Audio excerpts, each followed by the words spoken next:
আসসালামু আলাইকুম এভরিওয়ান। আশা করছি সকলেই ভালো আছেন, সুস্থ আছেন। আমি রাজু এবং আজকের এই HTML সিরিজের ১ম পর্বে আপনাদের সবাইকে জানাচ্ছি স্বাগতম। সো আমরা এই পর্বে জানবো HTML সম্পর্কে। HTML এই সিরিজটি পুরো HTML এর উপরেই তৈরি হবে। আর আমি আ কথা বেশি বাড়াবো না। আমি ফাইলে যাচ্ছি। ফাইল থেকে ডেস্কটপ থেকে ডেস্কটপে আমি একটা ফোল্ডার ক্রিয়েট করব। যারা Windows 11 ইউজ করেন বা Windows 11 Pro ইউজ করেন, তাদেরকে এভাবে ফোল্ডার ক্রিয়েট করতে হবে। সো ফোল্ডার থেকে যে ফোল্ডার, দেন হচ্ছে এখানে ফোল্ডার চলে আসছে। যেহেতু HTML নিয়ে আমি করব, সো HTML।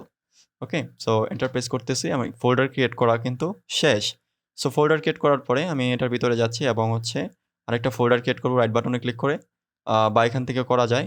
সো রাইট বাটনে ক্লিক করে নিউতে গিয়ে ফোল্ডার। দেন হচ্ছে আমি যেহেতু এটা পার্ট 1 সেহেতু পার্ট 1 নামে আ একটা ফোল্ডার ক্রিয়েট করলাম এবং এটার ভিতরে আমি একটা টেক্সট ফাইল নিব।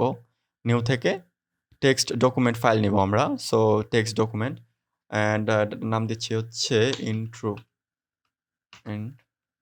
ইন্ট্রোডাকশন। ওকে।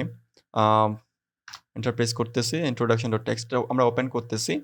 সো ওপেন করার পরে আমি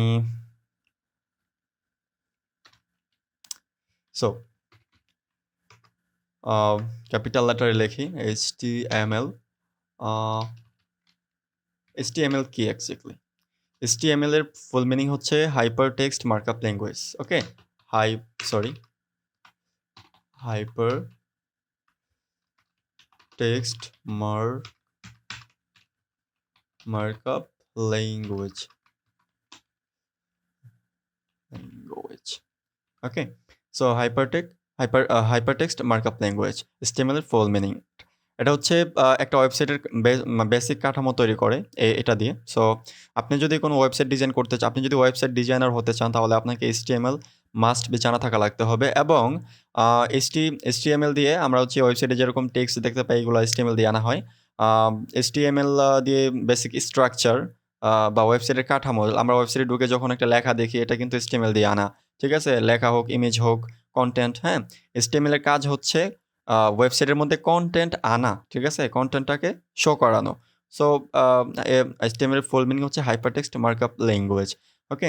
সো HTML HTML ও বলে অনেকে, আবার HTML5 আছে। ঠিক আছে? সো কনফিউশন হবেন না। আ আ HTML5 হচ্ছে HTML এর আপডেট ভার্সন। সো এটার মধ্যে কি এড করছে তারা? এটার মধ্যে কিছু ট্যাগ এড করছে। আ একটা হচ্ছে গিয়ে অডিও ট্যাগ, যেটা আগে ছিল না। হুম?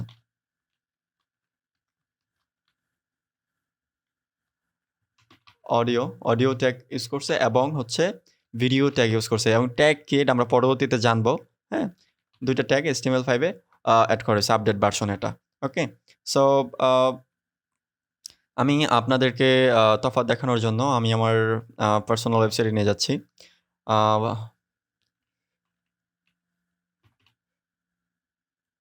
সো এটা আমার পার্সোনাল ওয়েবসাইট raju.bmitform.com। আম সো আম আমি একটা করতেছি, মেনু বারটা নিয়ে আসতেছি। মেনু বারটা নিয়ে আসার পরে আ ভিউ থেকে হচ্ছে গিয়ে পেজ স্টাইল থেকে নো স্টাইল করে দিলাম। হ্যাঁ? নো স্টাইল করে দিছি। কোন পেজ নো স্টাইল, হ্যাঁ? ওকে, কোন স্টাইল নাই এখানে। ওকে, দেখেন কি হচ্ছে এখানে একটা ইমেজ, মানে লোগো, যে লোগোটা এটা হচ্ছে একটা ইমেজ এবং uh home, services, pricing, blog, contact, হ্যাঁ? এগুলো আসছে। ইমেজ আসছে। সো স্টাইল ছাড়া এই যে এই জিনিসগুলাকে নিয়ে আসা হইছে HTML এর ট্যাগ ইউজ করে, HTML ব্যবহার করে। ওকে? HTML ব্যবহার করে এই জিনিসগুলা, এই যে লিস্ট, স্টাইল, এই জিনিসগুলা নিয়ে আসা হইছে। ওকে? সো আ আমি আবারও আম করতেছি, ভিউ থেকে পেজ স্টাইল দিচ্ছি। সো দেখেন কি অবস্থা। ওকে? এটা হচ্ছে এই যে লেখাগুলো আসছে, এটা কিন্তু HTML দিয়ে আনা হইছে। ওকে? সো এই আজকের টিউটোরিয়াল এই পর্যন্তই। সবাই ভালো থাকবেন। কথা হচ্ছে পরবর্তী টিউটোরিয়ালে।